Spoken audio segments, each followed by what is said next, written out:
할렐루야. 오늘 월요 아침 기도의 본문 말씀은 베드로전서 3장 1절부터 7절까지 있는 말씀입니다. 지금 2장 이후에서는 계속 베드로가 그 고난 당하고 핍박받고 있는 그 튀르키예 지역, 그 지역에 있는 성도들을 위해서 격려의 말을 지금 보내고 있는 내용이죠. 그러면서 너희가 왕 같은 제사장이요 거룩한 나라요 하나님의 택하신 백성이다라고 신분을 말해주고 난 이후에 그러므로 너희는 이렇게 살아라 한 그 이제 실천적인 내용들을 지금 계속 다루고 있습니다. 이 장 마지막에는 특별히 그 국가 권위에 대해서 어떻게 우리가 반응해야 될 것인가 하고 또 직장에서 그 당시에는 상전이죠. 주인이 에 대해서 우리가 또 까다로운 상전에 대해서라도 우리가 어떻게 그리스도인으로 대해야 할 것인가 하는 그런 내용들을 다루어 주고 이제 오늘 본문에서는 이제 그 친밀한 부부 사이의 관계에 대해서도 이렇게 말씀해 주고 있습니다. 특별히 이제 나중에 보니까 내가 지식을 따라서 아, 남편들아 지식을 따라서 아내와 동거하고 이렇게 말하고 있는데 이거는 이제 그 결혼한 사람이 할 수 있는 말이겠죠. 왜냐하면 제가 갑자기 떠오른 게, 그 바울은 결혼을 안 했는데 남편과 아내의 관계에 대해서 어떻게 말하고 있나. 그런 말을 한 게 없지 않나 생각했는데, 바울이 말을 한 게 없는 게 아니고, 바울도 에베소서에서 부부 관계에 대해서 말하고 있죠. 남편은, 아내는 남편은 아내를 주님이 교회를 사랑한 것처럼 사랑하고, 또 아내는 남편을 공경하라. 그렇게 하고 또 자녀에 대해서도 자녀를 노엽게 하지 마라. 또 자녀들은 부모를 공경하라. 그런 말씀들도 바울은 했지만 본인이 직접 살아보지는 않았죠. 살아보지는 않고 이제 일반적인 하나님의 주시는 그 하나님의 계시로 받았던 내용들을 이렇게 해놓아서 우리가 그 잘 따라가야 될 그런 말씀인데 이그 베드로는 지식을 따라 아내와 동거하고 이제 그러니까 그 부부 관계로 이렇게 살아가면서 알아낸 그런 내용을 가지고 이제 뭐 신체나 이런 것들을 우리하고 다르고 뭐 이런 것들을 이제 이야기하는 그런 내용까지도 포함하고 있는 것 같습니다.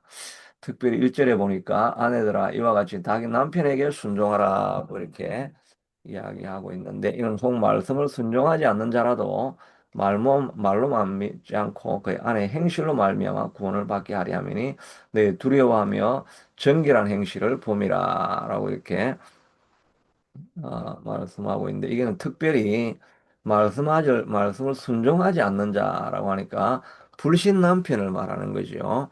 불신 남편을 구원하려고 하면 이게 뭐 저희들은 이제 가정이 제가 예수를 믿으니까 우리 가정이 이제 이 불신 남편에 대한 또 불신 아내에 대한 이런 어려움들은 겪어보지 못하고 자랐는데 이런 불신 남편이 있는 사람들은 늘 기도 제목이 남편이 구원 얻게 해달라고 하는 그게 가장 큰 기도 제목이죠.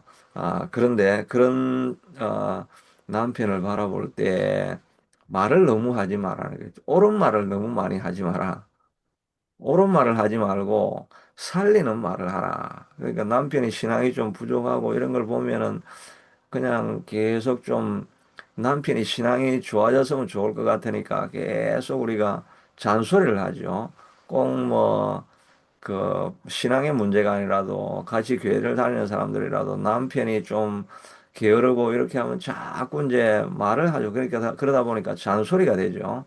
그 말로 사람을 변화시키려고 하지 말고 너의 선한 행실을 보여라. 하나님을 두려워하고 공경하는 그런 행실을 보이면 그걸 보면 이제 남편이 자꾸 아내 보고 교회 가라고 하죠. 당신은 교회 갔다가 말씀 듣고 오면 사람이 변하니까 교회를 자꾸 가라고 이렇게 오히려 그렇게 말하는 경우들이 있지요. 그러니까 남편한테는 옳은 말을 하지 말고 그 살리는 말을 해야 된다. 그 남편이 기 가지고 있으면 기를 살리는 말을 자꾸 해야지. 좀 무능하게 보이면 당신은 왜 그렇게 무능하냐고 이제 그런 직접적인 말을 안 해도 그냥 마음에 우러나는 짜증 때문에 자꾸 이렇게 딴 말을 하는데, 그런 게 옳은 말을 하지 말고, 이렇게 하는 게 옳은 것이다라고 말하지 말고, 아, 격려하는 말, 살리는 말을 자꾸 해줘야, 그래야 남편의 변화가 된다. 그런, 아, 살리는 말이지만 여기서는 정결한 행실, 거룩한 행실을 봄이라고 이렇게 이야기를 하죠. 한국의 가정사역을 제일 강력하게 하시는 목사님이 우리들 교회 어, 갑자기 이름 기억이 안 나네. 우리들 교회 그 목사님이죠. 근데 여자 목사님 중에서 제일 큰 목회를 하시는 분이에요. 보통 여자 목사님들 이제 사역한다 그러면 여자 목사님들은 주로 이제 말씀을 가르치고 이런 것보다는 자기가 받은 은사, 좀 아무래도 여자들은 좀 논리적인 이런 것보다는 좀 이모셔널한 측면이 강하니까 성령의 은사를 받아가지고 막 은사주의로 이렇게 나가시는 분들이 그런 분들이 여성 사역자들이 좀 많죠. 그래서 그 독자층이 좀 제한돼 있는 경우가 많은데 주로 뭐 성령 운동하시고 이렇게 하시니까 그렇게 하는데 이 김양재 목사님이지. 김양재 목사님은 뭐 남자들보다 더 많이 말씀을 엄청 강조를 하죠. 그래서 제일 핵심이 되는 사역이 큐티 사역이죠. 그래서 말씀을 계속해서 보게 하고 또 아침마다 일어나서 저 주일 예배 할 때마다 제일 강조하는 것이 그 말씀을 그냥 한 절 한 절씩 이렇게 풀어가면서 하는 사역을 하시는 분이시죠.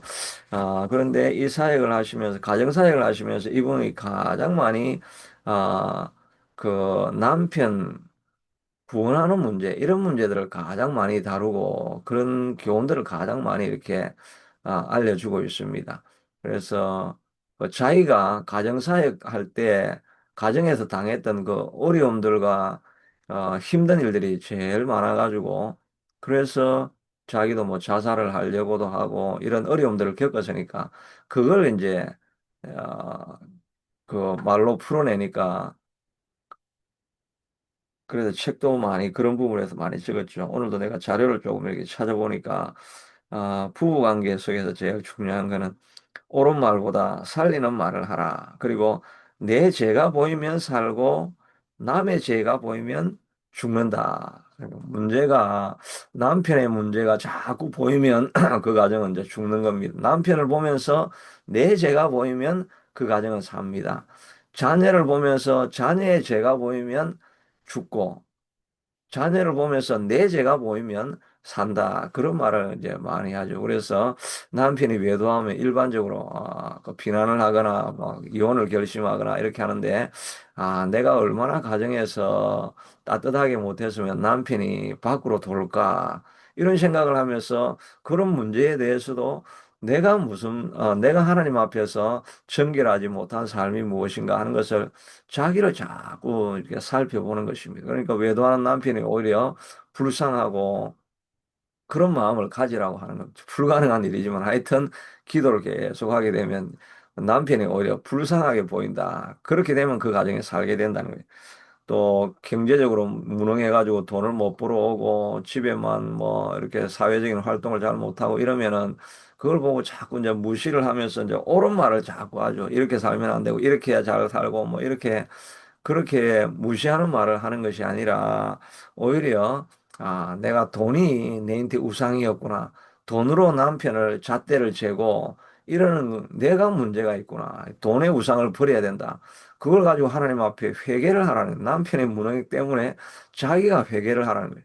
자기의 죄가 보이고 회개하면 그 가정은 산다는 것입니다. 폭력적이고 이런 남편을 보면 와이프도 막 폭력적인 말을 하고 이런 게 아니라 그런 문제를 가지고는 일단 공동체에서 알려서 자기가 상처를 받고 있다. 도움을 좀 구하고, 그리고, 자기 자신의 우상 숭배가 있었는가, 이런 것들을 자신을 돌아보면서 내 안에 문제가 보이기 시작하면 그 가정은 살 수 있다라고 이렇게, 말씀하고 있습니다. 그래서 이 모든 가정에서 일어나는 것은 행복이 문제가 아니고 행복을 추구하는 것이 가정이 아니라 거룩을 추구하는 것이 가정의 목적이 된다. 그래서 가정에 일어나는 모든 사건들을 보면서 내가 하나님께서 나를 다스리기 위해서 남편과 자녀를 사용하고 있구나 하는 생각을 가지고 내가 어떻게 변화되어져야 될 것인가 이런 것을 생각하면 그게 가정의 행복을 찾으면 왜 나를 행복하게 해주지 않느냐라고 비난을 하게 되는데 내가 거룩하는 것이 인생의 목적이 된다고 한다면 모든 일어나는 사건을 통해서 내가 하나님 앞에 더 가까이 나가는 그런 도구가 되는 그런 이제 마인드셋, 그러니까 모든 걸뭐 구속사적으로 이렇게 바라보게 된다. 구원을 위한 과정으로 이렇게 바라보게 되면 가정이 살 수가 있다라고 이렇게 이분이 많이 강조를 하시죠. 그리고 이 교회의 이제 가장 큰 특징은 구역 모임이죠. 구역 모임이 이제 목회 세미나 이렇게 하거든요. 이제 구역에 가면은 이런 자기 개인 사정들을 다 드러냅니다. 그냥 우리 보통 구역 모임 하면 이제 그달기식으로 기도 제목 말씀하세요 이렇게 하면은 그냥 뭐 자기 진짜 내면에 있는 깊은 고민의 문제는 잘 안 드러내고 그냥 표면적인 우리가 뭐 잘 되게 기도해 주세요. 또 뭐 건강 문제가 있습니다. 뭐 이런 간단한 문제만 하지 자기 내면에 있어가지고 우리가 이런 일 때문에 우리가 가정에서 지금 싸우고 있습니다. 우리 남편은 지금 이런 뭐 문제가 있습니다. 이러면서 남편에 있는 것들 자기가 겪어가고 있는 모든 문제들에 대해서 막 시시콜콜하게 우리가 다 안 하잖아요. 그런데 교회의 가장 큰 특징이 진짜 자기 속에 있는 문제. 와, 저런 가정에 아주 시시콜콜하고 정말 가정 내면 깊숙한 거 있는 저런 문제까지 다 이렇게 털어놓고 이야기할 수가 있나? 이야기하고 나면 부담이 되지 않을까? 이런 생각을 하는데 그렇게 고백을 하면 정말 진심을 가지고 그 사람들을 위해서 기도해주고 그러면서 하나의 공동체가 되니까 그러니까 그 구역 모임에 가면 사람들이 회복이 되어서 돌아오는 것입니다. 가정에서 막 부부싸움한 사람들이 다 가가지고 자기 이야기를 막 하고 뭐 이렇게 이야기를 하면 그 문제를 진심을 가지고 막 기도를 해주니까 거기 와서 싸움한 가정들이 회복되어지고 눈물을 흘리고 그 격려를 받고 그러니까 사람들이 그 구역 모임에 자꾸 가게 되고 우리의 진심이 있는 곳이 왜냐하면 성령이 일하시거든요. 그냥 뺀질뺀질하게 이렇게 그냥 뭐 아름다운 일 말만 하고 이런 이야기 하는데 성령이 절대 역사하지 않습니다. 그런데 진심이 있고 그 솔직함이 있고 그런 곳에 성령이 역사하시거든요. 그러니까 성령이 역사하시는 공동체가 되니까 모임이 하나님이 사용하시는 모임이 되어가지고 회복이 일어나게 되는 거죠. 저도 우리 교회가 좀 그렇게 앞으로 좀 되었으면 좋겠다는 그런 생각들을 가지고 있는데, 그러니까 우리가 솔직하게 자기를 다 오픈할 수 있는 그런 이제 소수다 보니까 이제 조금 어제도 만났던 그 사람은 진짜 걔는 자기가 어제 이야기를 좀 하다가 갑자기 그래 어제 교회를 왜 안 왔냐 그래 하니까 자기가 아침에 술을 먹어가지고 그래가지고 이제 그, 그 까먹었다 뭐 이렇게 이야기를 해서 야 그러니까 술은 먹기는 먹되 좀 주일날은 좀 절제를 해라 그래가지고 상담을 막 하고 있는데 지금 갑자기 술 생각이 나서 술을 좀 먹어야 되겠다 그러면서 술 먹으러 갔다가 또 돌아와가지고 또 상담을 하고 이런 일들도 이제 경험해 보면서, 야, 사람 살아가는 것이 이런 사람들도 있구나 하는 그런 생각도 하면서 이제 어떻게 이런 사람들을 회복해 갈 수 있을까. 하여튼 자기의 사정들이 다 드러나는 그런 모습들이 있는 것이 우리가 필요합니다. 솔직함이 있는 곳에 좀 진실함이 있는 곳에 성령이 역사하시게 되는 것입니다. 그래서 너희의 단장은 머리를 꾸미고 금을 차고 아름다운 옷 입은 자로 외모로 하지 말고 마지막에 숨은 사람을 온유하고 안정한 심령에 섞지 아니할 것으로 자기의 내면을 이렇게 단장을 하라는 거죠. 그러니까 우리는 요즘에 스펙, 외모 지상주의 이런 게 우리가 너무 심하지. 한국에서는 그래서 화장품이 잘 팔리고 근데 그냥 밖에 나가면 여기 카네디언들은 뭐 화장을 잘 안 하잖아요. 여자들도. 화장을 잘 안 하고 그냥 편하게 이렇게 하는데 한국 사람들은 딱 나가면 그냥 메이크업이 그냥 아주 기본으로 해가지고 하니까 화장품 회사가 얼마나 잘 되겠습니까? 그러니까 한국 화장품이 탁월하겠죠. 카나다는 그냥 적당하게 하는데 한국 사람들은 막 얼마나 까다로우니까 거기에 맞추려고 하니까 한국 화장품이 엄청나게 이렇게 세계에서 각 그러니까 문제가 있으면 문제 때문에 더 이렇게 그 세밀하게 되어지고 더 좋은 그 전문가가 되어져가는 그런 것이 있는 것 같습니다. 여하튼 외모가 아니고 내면의 심령을 단장을 하라고 하니까 말씀을 읽고 이렇게 아침에 이렇게 나와서 기도하시는 분들은 이렇게 얼마나 정말 우리 집사님은 요즘은 점점 얼굴이 더 좋아지는 것 같아요. 지금 말씀을 듣고 있으니까 이 얼굴이 더 좋아지는 거예요. 내면이 단장이 되니까 얼굴이 더 젊어지시고 그렇게 되는 것 같은데 내면을 단장을 해야 된다. 하나님 말씀으로 내면을 단장하고 하나님의 위로를 늘 받고 은혜를 늘 받으면 내면이 안정이 되니까 그게 얼굴이 다 되는 것 아닙니까? 어제 토요일 말씀에 내가 얼꼴이라고 했죠.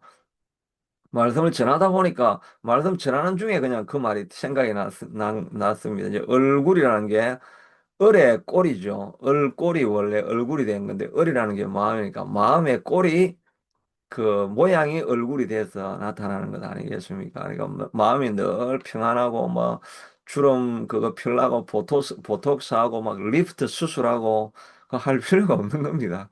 그냥 내면에 안정이 있고 평안하면 얼이 잘 돼 있으면 꼴이 그냥 화평하고 온유하게 이렇게 드러나는 것입니다. 막 마음은 계속 싸우는데 그걸 막 주름을 필라고 막 보톡스 해가지고 하고 그래가지고는 나중에 보톡스 안 하면 더 흉악하게 변하는 것입니다. 그러니까 마음의 얼꼬를 잘 말씀을 가지고 단장을 해야 됩니다. 아침마다 일어나서 하나님을 만나고 말씀으로 자기를 다스려서 염려, 근심, 걱정을 쫓아내고 두려움을 쫓아내고 마음에 평안이 있으면 얼굴이 아름다워지는 거죠.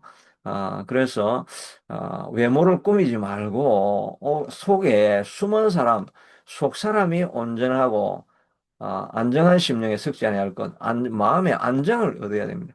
하나님 안에 있으면 두려움과 염려, 근심, 걱정, 두려움이 이렇게 있어도 하나님 안에서 은혜를 받으면 마음에 평안이 있고 안정이 있으니까 그것이 아름답게 드러나게 되는 것입니다. 내면을 하나님의 말씀으로 잘 꾸려야 됩니다. 그래서 그런데 롤 모델을 두라는 것입니다. 전에 하나님께 소망을 두었던 거룩한 부녀들, 이런 사람들은 옛날에 하나님 말씀을 따라갔던 사람들, 이런 사람들 아니겠습니까? 그러니까 그 사람들은 뭐, 뒤에 대표적으로 사라를 들고, 사라, 그 다음에 레베카, 리브가도 그랬고, 그 다음에 라헬은 조금, 세상적인 눈이 좀 있어가지고 자기 애를 못 낳는 걸 너무 좀 걱정하고 이랬던 그런 면이 있고, 그다음에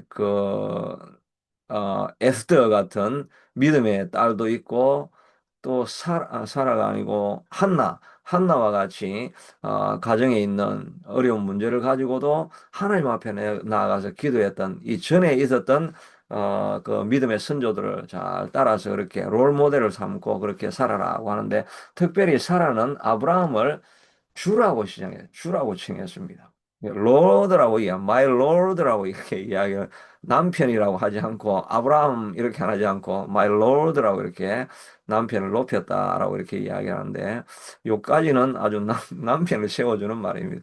저희도 옛날에 제 집 사람이 처음 신혼 때는 마이 로드 내 주여라고 그렇게 이야기를 하더라고요. 그래서 주는 무슨 주냐?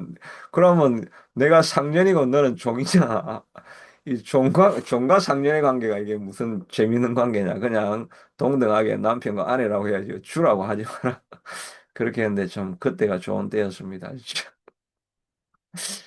그때는 이제 그렇게까지 이야기를 하면서 뭐 하여튼 그런 관계라고 이렇게 그 롤 모델로 그렇게 삼고 섬기려고 이랬는데 하여튼 어려운 그게 좋을 때 주라고 하는 거야. 뭐 못할 사람이 어디 있겠습니까? 그냥 남편이 괴롭히고 힘들고 할 때도 주라고 할 수 있겠느냐라고 오늘 그 말씀은 그런 말씀을 하고 있는 거죠. 말 안 듣는 남편, 괴롭히는 남편 이런 관계에서도 주라고 하면서 살아야 될 것이다라고 이야기합니다. 그렇게 하면 두려운 일에도 놀라지 아니하며 두려운 일이 뭐겠습니까? 대표적으로 이 말씀은 남편이 이제 폭력적일 때 이런 의미를 말해요. 폭력적인 이런 일을 당할 때에도 사라와 같이 남편을 주라고 이렇게 여기고 살아간다고 한다면 그때 그의 딸, 주의 딸이 될 것이다 라고 말하고 있습니다. 그러니까 모든 경우에도 남편이 뭐 무능할 때라도 남편이 때로는 뭐 외도를 하는 일이 있다 할지라도 또는 폭력적인 이런 남편이 있다 할지라도 그럴 때라도 하나님이 보내신 사람이라고 생각을 하고 김양재 목사는 남편은 나를 다스리는 몽둥이다라고 이렇게 표현을 하는데 뭐 그 폭력적인라는 이런 이야기가 아니라 하나님의 말씀이 내가 말을 안 들으니까 내가 하나님 앞에 가까이 가지 않으니까 남편이라는 도구를 사용해 가지고 나를 훈련하기 위한 도구로 남편이 이런 엉뚱한 짓을 하게 된다. 이렇게 받아들이라고 이렇게 이야기를 합니다. 그러니까 그걸 뭐 항상 폭력적인 걸 용납하라는 이야기가 아니라 그건 우리 상담을 해야 되지만은 그러나 그런 내가 영적으로는 나를 통해서 내 죄 때문에 모든 일이 일어난다라고 이렇게 생각을 하라고 이렇게 이야기를 하고 있는 것을 보게 됩니다. 그러니까 우리가 놀라운 일을 하는 그런 경우가 있더라도 순종하는 마음 또 자기를 돌아보는 그런 마음이 될 때 하나님의 딸이 될 것이다. 남편들은 이와 같이 지식을 따라 너희 아내와 동거하고 그를 연장한 그릇이요 생명의 은혜를 함께 이어받을 자로 알아 기히 여기라. 그 당시에는 뭐 여성은 그렇게, 인권이 없는 그런 상태여서, 거기에는 뭐 가부장, 너무 절대적인 제적인 그런, 모습으로 있을 때, 그게 아니라, 이 아내도 너와 구원받는 동등한 존재다라고 동등하게 여기라고 하는 건 그 당시에 관습을 깨는 아주 파격적인 일이라고 할 수 있죠. 그래서 아내를 존중히 여기고, 또, 그 지식을 따라서 여자는 남자와 다르다 하는 것을 잘 알고 그의 사정을 좀 이해하면서 이렇게 돌아봐 주라는 거죠. 저도 이렇게 아까 말한 것처럼 이런 상황에서는 또 교회 상황 속에서 어떤 또 스트레스를 받고 있을까 하는 것을 제가 잘 생각을 해가지고 그런 이야기를 할 때 제가 옳은 말을 하면 안 되겠죠. 아니 사모가 내가 그런 것도 못하냐? 그런 걸 위해서 부름받은 거 아니냐? 그러면서 뭐 이렇게 막 내가 옳은 말을 하면 이제 망하는 거죠. 옳은 말이 아니라 살리는 말을 해야 되겠죠. 어떻게 상하고 있는 어려움이 무엇일까 하는 걸 배려하면서 막 그런 이야기를 할 때도 그래서 이런 말을 하는 거구나 이렇게 말을 해야 된다는 걸 저도 머리는 잘 이해를 하는데 마음으로 내려가서 그런 진짜 위로하는 말을 해야 되겠죠. 내 죄를 바라보고 내 죄가 보이면 사는데 남의 죄가 보이면 이제 가정도 어려워지고 가정이 어려워지면 교회가 망하게 되는 거죠. 그래서 이 너희 기도가 막히지 않게 하랴. 이거 뭐 다른 사람하고 싸우는 건 절대 기도가 안 막힙니다. 다른 사람하고 싸우든지, 가정에서 싸우든지, 뭐 말 안 듣는 성도하고 싸우든지, 뭐 그런 거는 기도가 막히지 않습니다. 그런 것들 보면서 나의 십자가인 것으로 알고 기도하고 더 하나님 앞에 가까이 갈 수 있는 도구가 되는데, 그런데 부부 싸움이 일어나면 기도가 안 됩니다. 진짜 화해하기 전까지는 절대 기도가 안 됩니다. 그러니까 이 사단이 가장 많이 사용할 도구가 뭐냐니까 부부 관계를 해치는 겁니다. 갈등이 일어나고 긴장이 일어나게 하고 이렇게 하면 이제 기도가 안 되니까 목회가 안 되는 거죠. 다른 분들도 마찬가지로 기도가 안 되면 부부 관계에서 문제가 생기면 뭐 손이 잡히지 않냐고 아무것도 안 되는 거죠. 그러니까 사단이 부부 관계를 가장 많이 사용을 하는 것입니다. 목회자들도 교회가 안 되려고 하면 부부 관계를 제일 갈등이 일어나게 만들게 되면 사단이 승리하는 거죠. 그러니까 이 관계가 특별한 관계인 것으로 알고 잘 세심하게 배려해서 이 관계를 잘 형성해 나가려고 하는 이런 노력들을 하고 또 많이 서로를 위해서 기도하는 것이 꼭 필요한 일입니다. 그래서 이 가정에서 일어나는 사건들을 통해서 우리 자신을 돌아보고 하나님 앞에 더 가까이 가서 가정을 행복을 위한 그런 곳이 아니라 구원을 어떻게 이루어 갈 것인가 하는 거룩함을 어떻게 이루어 갈 것인가라는 그런 목적을 가지고 자기를 바라보고 자기의 죄를 먼저 생각해내면 그래서 우리의 삶을 통해서 가정이 복된 가정이 되어서 우리의 삶을 통해서 자녀에게 아름다운 신앙이 유전되어지는 그런 역사가 있는 가정이 될 수 있게 되기를 축복합니다. 고마우신 하나님 감사합니다. 무엇보다 이 가정의 문제가 작은 문제가 아니라 너무나 영적인 문제고 가정이 뒤틀리고 온전하지 않으면 우리의 기도가 막히고 모든 상황이 무너질 수밖에 없는 가장 귀한 단체가 아니겠습니까? 교회 이전에 하나님께서 가정을 세워주셨는데 이 가정을 기억하고 늘 기도하면서 다른 사람의 문제가 아니라 자신의 문제를 돌아보고 자신의 죄를 발견하는 그런 시간들로 통해서 우리가 거룩해져가는 도구가 가정이 될 수 있게 하도록 우리 자신을 돌아보고 이 일로 말미암아 더욱더 승리하며 나아가는 우리가 되게 축복하여 주옵소서. 예수님 이름으로 기도드리옵나이다.